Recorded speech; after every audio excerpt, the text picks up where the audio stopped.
आज हम हमारा जो नेक्स्ट वीडियो कर रहे हैं प्रीवियस ईयर के क्वेश्चंस हैं, इंपॉर्टेंट क्वेश्चन जो पहले एग्जाम्स में आए हैं, उन क्वेश्चंस को एक्सप्लेनेशन के साथ साथ देखेंगे। तो चलिए सबसे पहले शुरू करते हैं हम हमारे क्वेश्चन को। फर्स्ट क्वेश्चन है, ग्रंथालय एवं सूचना पद्धति की राष्ट्रीय नीति 1986-1986 के चेयरमैन कौन थे? तो इसका राइट आंसर है डीपी चट्टोपाध्याय। जो ग्रंथालय और सूचना पद्धति की राष्ट्रीय नीति है, इसका गठन कब हुआ था?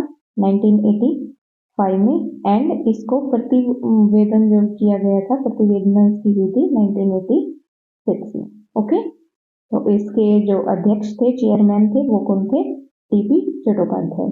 ओके, नेक्स्ट क्वेश्चन है, संचार संप्रेषण का उद्देश्य प्राप्तकर्ता को सूचित, अनुदेशक या प्रेरित करना है। इस पर कौन सा सूचना का सिद्धांत केंद्रित है?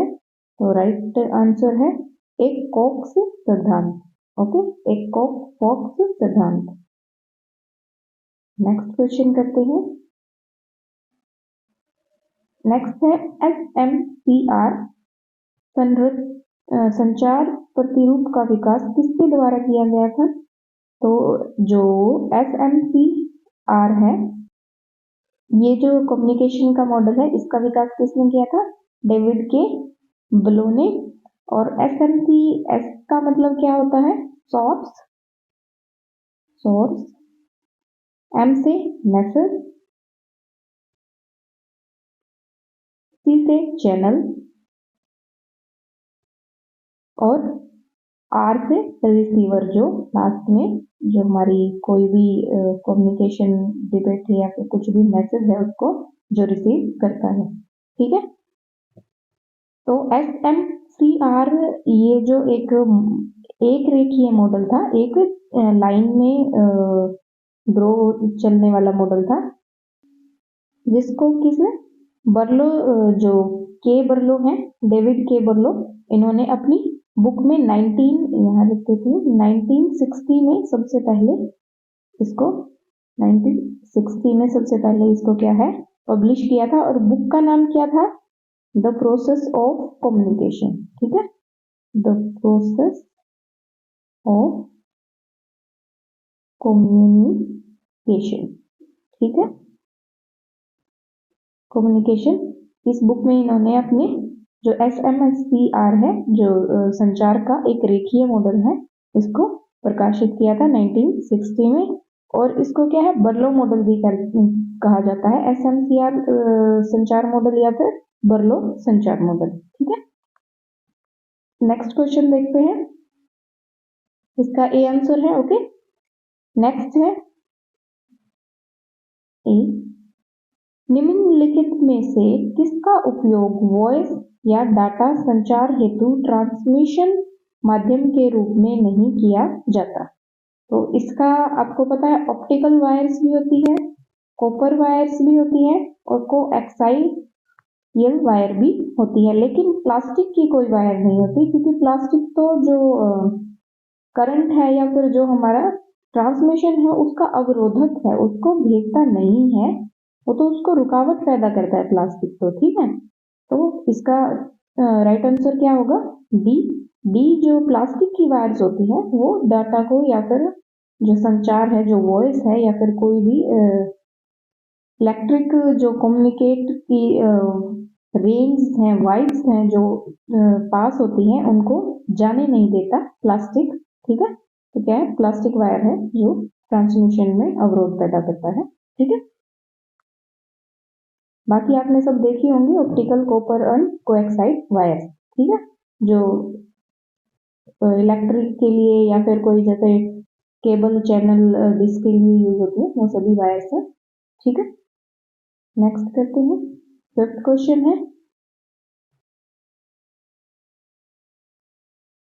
है, हैप्टिकस एक नॉन वर्बल कम्युनिकेशन का रूप है जिसका उपयोग होता है। इसका उपयोग किसके लिए होता है? क्वेश्चन पूछा गया है कि हैप्टिकल एक नॉन वर्बल कम्युनिकेशन है जिसका उपयोग किसके लिए किया जाता है? Touch to communicate, facial expression के लिए, इंटरपर्सन स्पेस के लिए, या फिर इंटरप्रिटेशन ऑफ सिंबल्स के लिए। ठीक है, तो पूछा गया है।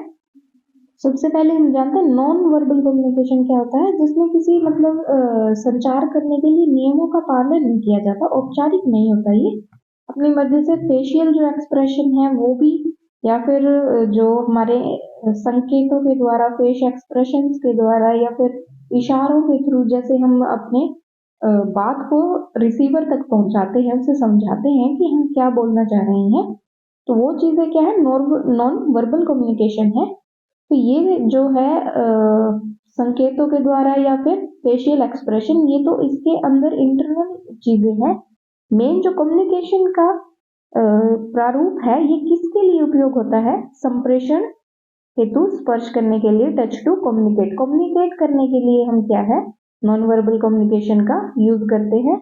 और ये तो एक्सप्रेशन है, इंटरपर्सनल स्पेस है, या फिर कुछ हम सिंबल्स के द्वारा, सिंबल्स के साथ कम्युनिकेट कर रहे हैं, ये क्या है, ये तो इसकी इंटरनल फैक्टर्स हैं कि हम संकेत कर रहे हैं या कैसे उसको समझा रहे हैं रिसीवर को अपनी बात। ठीक है, तो ये इसका उपयोग किसके लिए होता है, कम्युनिकेट करने के लिए, टच टू कम्युनिकेट, कम्युनिकेट करने के लिए इसका यूज होता है। ठीक है, संकेत के लिए, और ये सब क्या है, इसके इंटरनल फैक्टर है। Okay, A answer is right answer. तो नेक्स्ट करते हैं, संप्रेषण की उस प्रणाली को क्या कहा जाता है जिसमें पारेषण दोनों दिशाओं में होता है परंतु एक समय में एक ही दिशा में होता है। क्वेश्चन को अच्छे से समझिएगा कि जो कम्युनिकेशन है वो तो दोनों दिशाओं में होता है, इधर भी होता है उधर भी होता है, लेकिन एक टाइम में सिर्फ एक ही दिशा में होता है। तो ये जैसे इसके ऑप्शन दिए हैं, सिंप्लेक्स, हाफ डुप्लेक्स और फुल डुप्लेक्स और 2 वायर सर्किट। ठीक है, तो 2 वायर सर्किट, सिंप्लेक्स, इन सबको हम पढ़ते हैं पहले अच्छे से कि ये होते क्या है। जो सिंप्लेक्स है उसमें क्या होता है कि एक सेंडर होता है, एक रिसीवर होता है।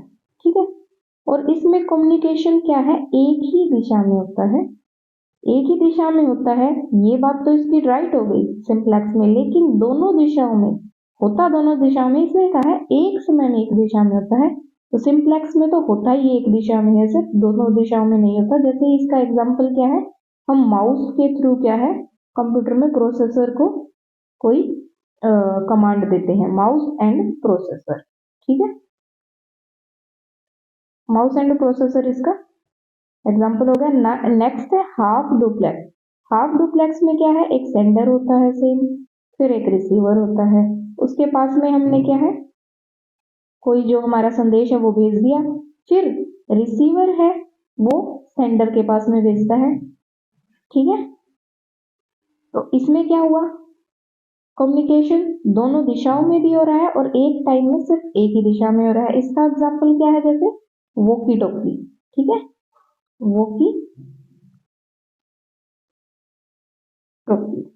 वॉकी टॉकी इसका एग्जांपल है कि एक दिशा में कम्युनिकेट करके दूसरी दिशा में भी कम्युनिकेट होता है, लेकिन एक टाइम में सिर्फ एक ही दिशा में होता है। और फुल डुप्लेक्स में क्या होता है, फुल डुप्लेक्स में आप समझ ही होगी, जिसमें दोनों साइड, सेंडर रिसीवर को भेज रहा है, रिसीवर सेंडर को भेज रहा है, एक ही टाइम में दोनों संदेश आ भी रहे हैं, जा भी रहे हैं। इसका सबसे अच्छा एग्जाम्पल क्या है, हमारे फोन कॉल्स। ठीक है, रिसीवर भी बोलता है और सेंडर भी बोलता है। ठीक है, तो वो इसका फोन कॉल्स क्या है, फुल डुप्लेक्स का 2 वायर सर्किट, नथिंग, ये कुछ नहीं। तो हमारा जो फिट एकदम क्वेश्चन के अकॉर्डिंग हुआ वो क्या हुआ है, half duplex, B is right answer, जिसमें क्या है, सेंडर रिसीवर को एक बार भेजता है, फिर रिसीवर सेंडर को एक बार भेजता है।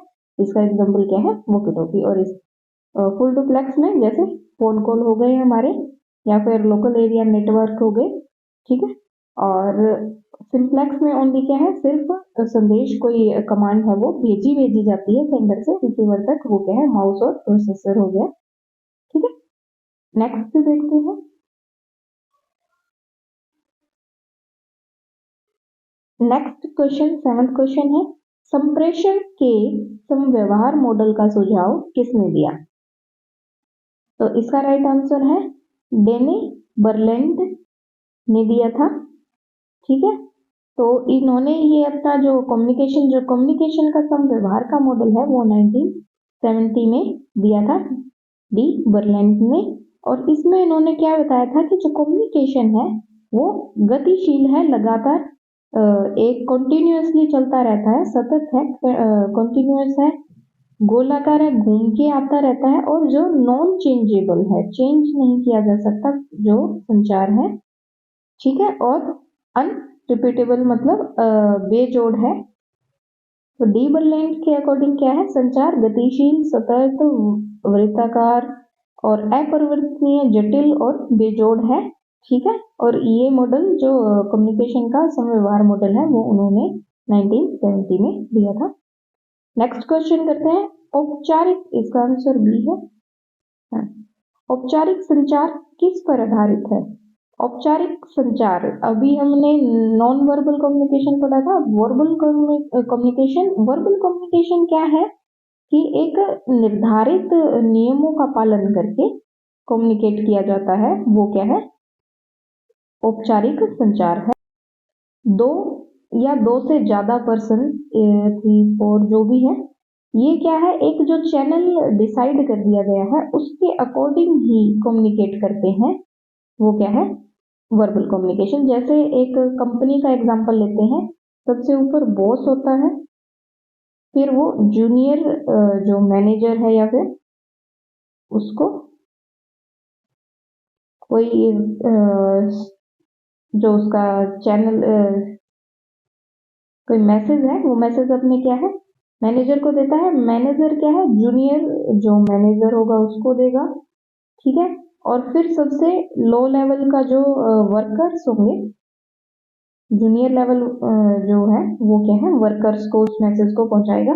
तो बॉस को क्या है, वर्कर को कोई कमांड देनी है, वर्कर को कोई चीज समझानी है, बतानी है, लेकिन वो किसके थ्रू, डायरेक्ट जो जूनियर है, जो वर्कर है, उससे बात ना करके क्या कर रहा है, एक चैनल के थ्रू मैसेज को पहुंचा रहा है। जैसे वो सबसे पहले क्या है, मैनेजर को बताता है।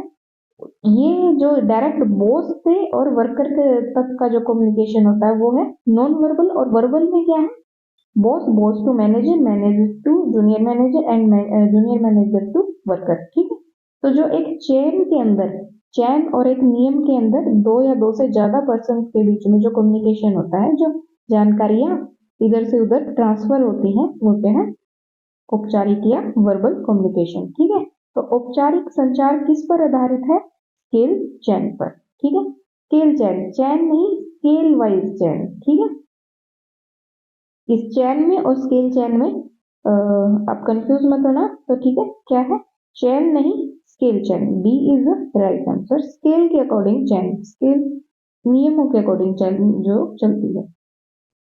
ठीक है, नेक्स्ट देखते हैं। नेक्स्ट एंड 9th क्वेश्चन है, निम्नलिखित में से कौन सा संप्रेषण प्रणाली के साथ संबंधित नहीं है? तो जो एक कम्युनिकेशन की प्रणाली होती है उसमें क्या आता है, एक सेंडर होता है, वो कोई मैसेज है वो किसके थ्रू पहुंचाता है, सेंडर किसी चैनल के थ्रू कोई मैसेज को पास करता है, किसके पास, रिसीवर के पास। ठीक है, तो क्या है, सेंडर भी है, मैसेज है, चैनल है, रिसीवर है, पर एंट्रोपी कुछ नहीं है। एंट्रोपी उत्क्रम माप ये है, ये कुछ भी नहीं है, ये इसमें कहीं एग्जिस्ट नहीं कर रहा है। तो क्या है, सेंडर, रिसीवर एंड चैनल, ये चीजें तो क्या है कम्युनिकेशन में होती है, लेकिन जो संबंधित नहीं है, नहीं पूछा है, नहीं क्या नहीं है, उत्क्रमक माप। तो D is right answer.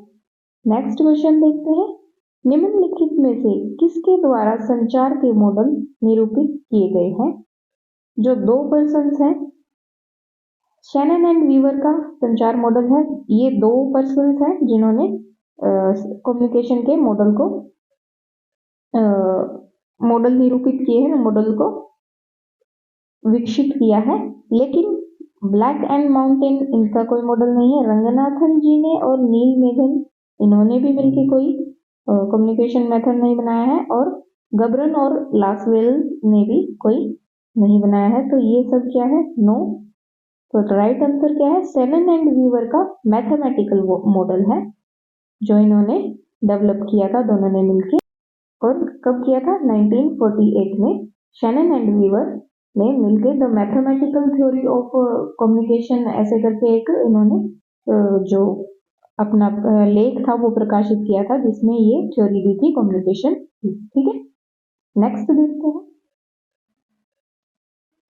Next है, निम्न में से किसका संचार का नमूना नहीं है? सॉरी, कौन सा संचार का नमूना नहीं है? तो शेनन एंड वीवर में कम्युनिकेशन मेथड है, लासवेल कम्युनिकेशन जो मेथड है वो भी है, गबरन जी ने भी कम्युनिकेशन मेथड को दिया गया है, लेकिन विंटेज ये कुछ नहीं है। विंटेज एक कार से रिलेटेड कुछ वर्ड है। ठीक है, तो क्या है? ये तीनों इनके कम्युनिकेशन मेथड है, लेकिन विंटेज नमूना कुछ नहीं है। तो राइट आंसर क्या है? बी, नमूना नहीं है कम्युनिकेशन का, वो क्या है? विंटेज नमूना। ओके, नेक्स्ट देखते हैं, निम्न में से कौन सा संप्रेषण संचार का मॉडल नहीं है? विंटेज मॉडल नहीं है, लासवेल तो है, ये तो राइट है, इसको रॉन्ग कर देते हैं, ये नहीं है, विंटेज नहीं है। अभी ऊपर भी पढ़ा है हमने, इसको थोड़ा रॉन्ग कर देते हैं।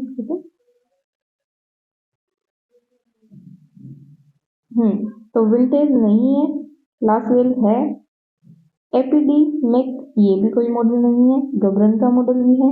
तो अब इसके ऑप्शंस के अकॉर्डिंग देखते हैं। A and D no, D तो है, बी एंड सी, बी तो है, सी नहीं है, लेकिन ए एंड सी, हाँ, ए और सी दोनों क्या है? वो नहीं है। तो राइट आंसर क्या हो गया इसका? ए एंड सी वाला, ए और सी वाला जो इसके अकॉर्डिंग आता है C option. C option is the right option. Okay, next देखते हैं। नेक्स्ट 13th क्वेश्चन है, मल्टीमीडिया कम्युनिकेशन का सिग्नल देने और नियंत्रित करने के लिए कम्युनिकेशन प्रोटोकॉल SIP का तात्पर्य क्या है?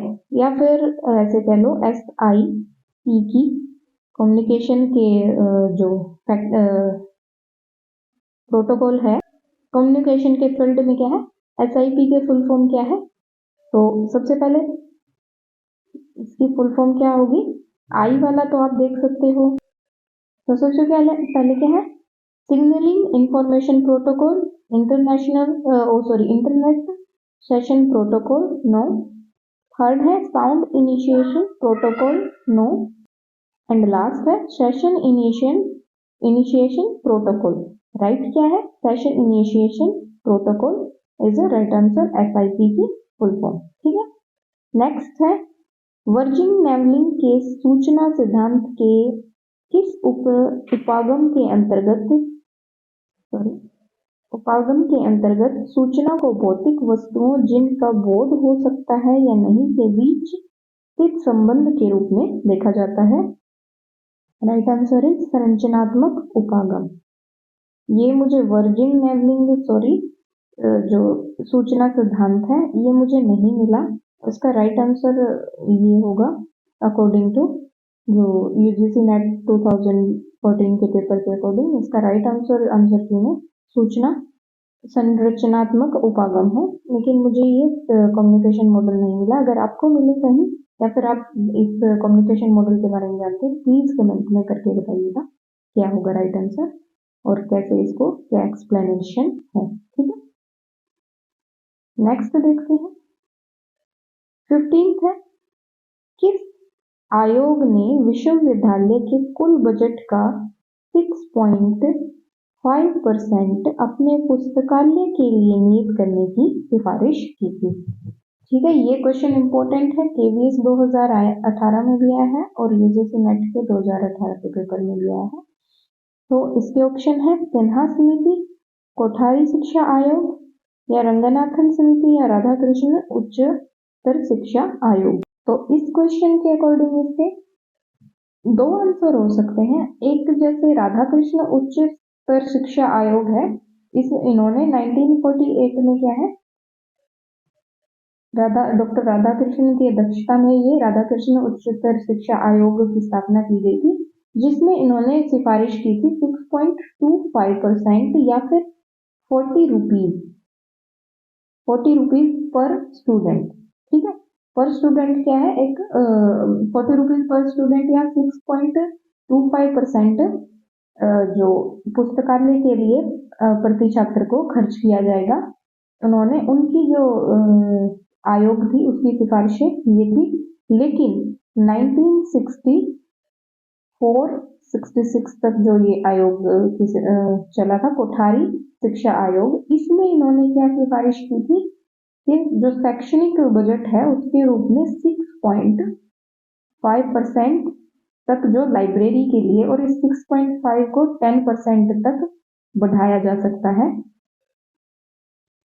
10% तक इस जो बजट को है बढ़ाया जा सकता है। तो कोठारी शिक्षा आयोग की जो राय थी, जो सिफारिश थी, वो थी कि पुस्तकालय के लिए उचित व्यय के रूप में जो शैक्षणिक बजट है उसे 6.5 करना चाहिए और इसको 10% तक बढ़ाया जा सकता है। लेकिन इसका राइट आंसर क्या दिखा रहा है, राधाकृष्ण उच्चतर शिक्षा आयोग, लेकिन मेरे अकॉर्डिंग इसका राइट आंसर होगा कोठारी शिक्षा आयोग, क्योंकि इन्होंने 1966 में 6.5% के लिए सिफारिश की थी। लेकिन पहले जो की थी उसके अकॉर्डिंग देखा जाए तो राधाकृष्ण उच्चतर शिक्षा आयोग। ठीक है, नेक्स्ट है पेरिस नीति, यूके का गठन किसकी सलाह देने के लिए हुआ था। ये क्वेश्चन काफी घुमा के और कहीं से बहुत छोटा सा कोई पार्ट में से उठा के दिया गया है, तो ये कुछ ज्यादा हमारे जो यूके की समिति है उसका गठन किया गया था। तो थॉमस जो पेरी लाइब्रेरी थी, थॉमस पेरी लाइब्रेरी, ठीक है, जो क्या है एक यूनिवर्सिटी है यूके की, वेल्स यूनिवर्सिटी,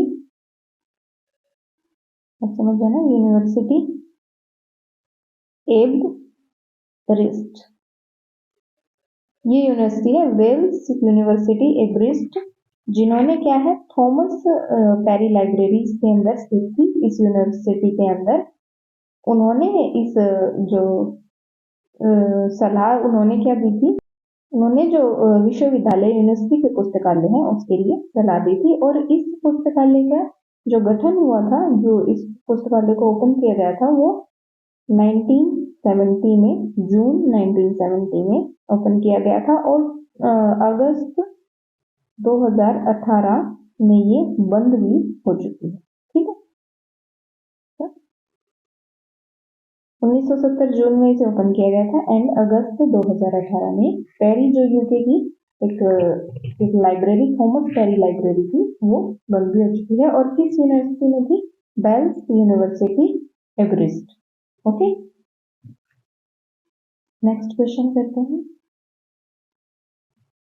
नेक्स्ट 17 क्वेश्चन है, भारत सरकार द्वारा पुस्तकालय के लिए नियुक्त परामर्श समिति को जाना जाता है। पुस्तकालय विज्ञान के लिए जो समिति का गठन किया गया था वो बहुत सारे, जैसे कोठारी समिति को भी पुस्तकालय के सुधार के लिए ही गठित किया गया था, और सिन्हा कमेटी थी उसे भी पुस्तकालय के सुधार के लिए। लेकिन इसके ऑप्शन के अकॉर्डिंग क्या है, कोठारी समिति यहाँ नहीं है, तो सिन्हा समिति जो है उसको राइट आंसर माना जाएगा।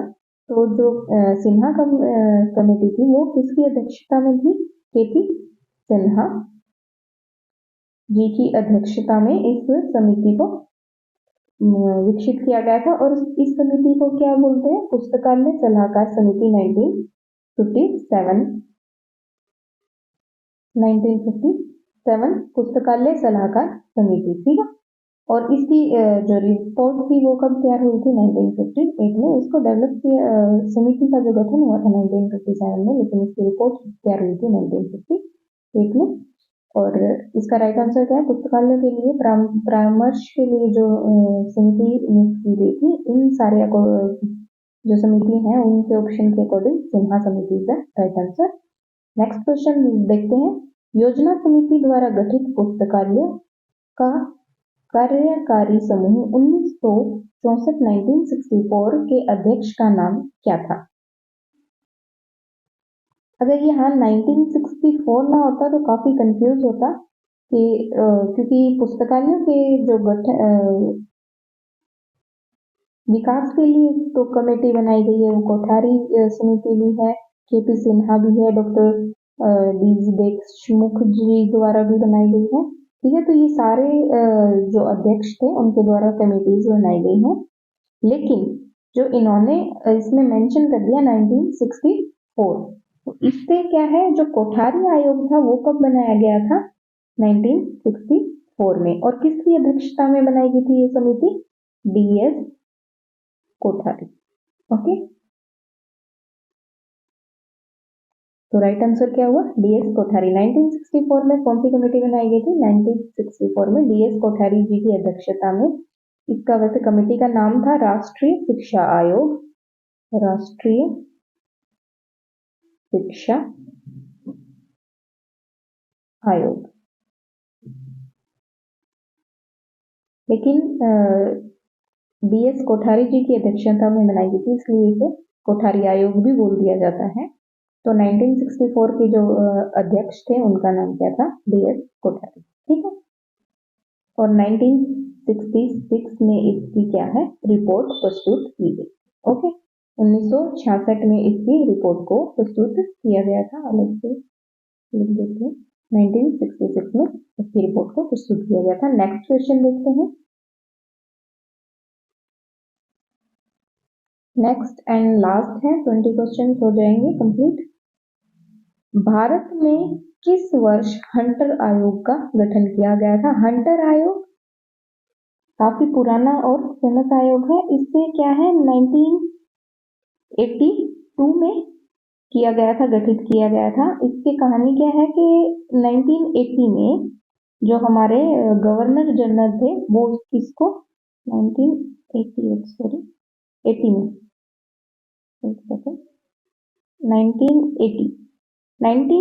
में जो लॉर्ड रिपन है, लॉर्ड रिपन, उनको क्या है, भारत का गवर्नर जनरल के रूप में मनोनीत किया गया था या फिर नियुक्त किया गया था। उन्होंने 1882 में भारतीय शिक्षा को सुधार करने के लिए एक भारतीय शिक्षा आयोग गठित किया गया। इस समिति का वैसे नाम क्या था? भारतीय शिक्षा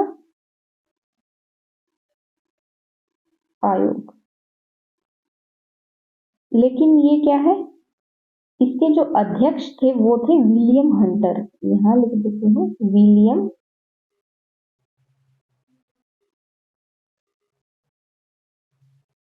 हंटर।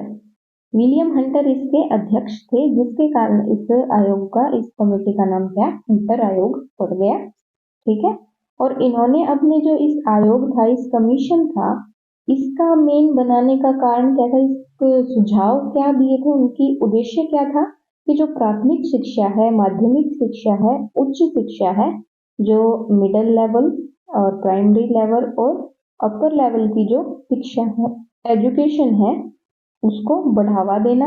और साथ में क्या है, स्त्रियों की, लेडीज, जो स्त्री, जो लड़कियां थी, उनकी और मुस्लिम शिक्षा को बढ़ावा देना, इनकी क्या है, सिफारिशें थी। साथ में जो आदिवासी हैं, पर्वत के रहने वाले जो पर्वतीय लोग हैं, उनको उनकी लोकल लैंग्वेज में, ठीक है, जो लोकल लैंग्वेज की शिक्षा है वो भी दी जानी चाहिए। और जो धर्म संबंधी जो शिक्षाएं थी वो विद्यालयों में न देकर सेपरेटली दी जाए। और जो गरीब छात्र थे, निर्धन छात्र थे, उनको छात्रवृत्ति देने की भी सिफारिश इस आयोग के अंतर्गत की गई थी, छात्रवृत्ति। ठीक है, तो हंटर आयोग की बहुत सारी सिफारिशें हैं, डिटेल में आप वीडियो में जाके देख सकते हैं। लेकिन मोटा मोटी देखे जाए तो जो इनकी सिफारिशें क्या थी, प्राथमिक, माध्यमिक और उच्च शिक्षा को बढ़ावा देना, और सहायता के लिए क्या है, अनुदान की व्यवस्था करना, स्त्रियों की शिक्षा और मुस्लिम शिक्षा को बढ़ावा देना, और आदिवासी और पर्वतीय जो लोग हैं उनकी भी शिक्षा को बढ़ावा देना और उनकी लोकल लैंग्वेज में बढ़ावा देना। और छात्र जो विद्यालय में पढ़ना चाहते हैं, निर्धन छात्र, उनको छात्रवृत्ति दी जाए। ये सारी सिफारिशें क्या है, हंटर आयोग के अंतर्गत है। और हंटर आयोग क्या है? 1882 में विलियम हंटर की अध्यक्षता में बनाया गया था भारतीय शिक्षा आयोग, जिसे हंटर आयोग भी कहा जाता है। ठीक है, नेक्स्ट एंड लास्ट क्वेश्चन है, राष्ट्रीय ज्ञान आयोग का गठन किस वर्ष हुआ? तो राष्ट्रीय ज्ञान आयोग का गठन कब हुआ था? 2005 में 13 जून 2005 ए राइट आंसर है। हाँ, तो ये क्या है, राष्ट्रीय जो ज्ञान आयोग है वो भारत का एक थिंक टैंक था, जिसमें उन सभी संभावित नीतियों के ऊपर विचार करने का काम सौंपा गया था, जो इन फ्यूचर में क्या है, तो तुलनात्मक जो लाभ है भारत की सेवाओं को, उनको बढ़ाया जा सके। ठीक है, और इस नीति का गठन किसने किया था? कल भी ये क्वेश्चन आया था, मनमोहन सिंह जी ने 2005 में। डॉक्टर मनमोहन सिंह जो हमारे प्रधानमंत्री रह चुके हैं, उन्होंने इस आयोग का गठन किया गया था, और जुलाई 2014 में इस आयोग का एंड भी हो चुका है। ये आयोग निष्क्रिय भी किया जा चुका है, क्योंकि सरकार चेंज हो गई और उन्होंने इस आयोग को खत्म कर दिया। ठीक है, तो राष्ट्रीय ज्ञान आयोग क्या है? नेशनल जो नॉलेज कमीशन है, उसका गठन 13 जून 2005 को हुआ था, और जुलाई 2014 को इसको निष्क्रिय कर दिया गया था। इसको किसने गठित किया था? डॉक्टर मनमोहन सिंह, जो पूर्व प्रधानमंत्री थे। और किस लिए इसको डेवलप किया गया था या फिर बनाया गया था? तो वो क्या है, एक गहन सोच के लिए, राष्ट्रीय गहन सोच के लिए, ताकि गहन सेवा क्षेत्र में भारत के जो तुलनात्मक लाभ हैं इन फ्यूचर, उनको बढ़ाया जा सके। और ये एक मतलब बहुत थिंक टैंक माना जाता था इस आयोग को, भारत का थिंक टैंक था, जो फ्यूचर में जो आने वाली मंदियां हैं या फिर जो ट्रेंड्स हैं, उनको कम किया जा सकता है इस आयोग के अकॉर्डिंग। लेकिन अब इसको बंद किया जा चुका है, निष्क्रिय किया जा चुका है जुलाई 2014। ओके, तो आज के क्वेश्चन यहीं खत्म हो जाते हैं, और नेक्स्ट क्वेश्चन हम फिर नेक्स्ट वीडियो में करते हैं आगे। और इम्पोर्टेंट क्वेश्चन जो हम इसमें क्वेश्चन करते हैं, वो सारे किसी न किसी एग्जाम में, चाहे वो लाइब्रेरियन के कोई भी ऑल इंडिया एग्जाम है, उसमें आया हुआ क्वेश्चन ही हम इसमें पढ़ते हैं विद एक्सप्लेनेशन। तो आपको अगर वीडियो पसंद आई हो तो प्लीज लाइक और कमेंट करके मुझे जरूर बताइएगा कि आपको वीडियो कैसी लगी। और अगर आप इससे रिलेटेड कोई पीडीएफ या फिर जैसे इन क्वेश्चंस की पीडीएफ चाहते हैं, तो आप मेरा टेलीग्राम ग्रुप या फिर मुझे इंस्टा पे डायरेक्ट फॉलो कर सकते हैं। वहां से आप पीडीएफ्स को मेरे से पा सकते हैं। लिंक मैं डिस्क्रिप्शन में दे दूंगी, आप वहां से क्लिक कर लीजिएगा। तो वीडियो को ज़्यादा लंबा नहीं खींचते हैं, आज के लिए इतना ही काफ़ी है। So thank you. Please like, share and subscribe the channel. Please आपके एक सब्सक्राइब और कमेंट से मुझे बहुत प्रोत्साहन मिलता है कि मेरी वीडियो भी मेरे स्टूडेंट्स को पसंद आ रही है। तो आप प्लीज़ कमेंट करके और लाइक करके मुझे ज़रूर बताइएगा कि आपको वीडियो कैसी लगी, एंड चैनल को ज़रूर से सब्सक्राइब कर लीजिएगा ताकि नेक्स्ट वीडियो सबसे पहले आपको मिल सके। So thank you. Have a nice day.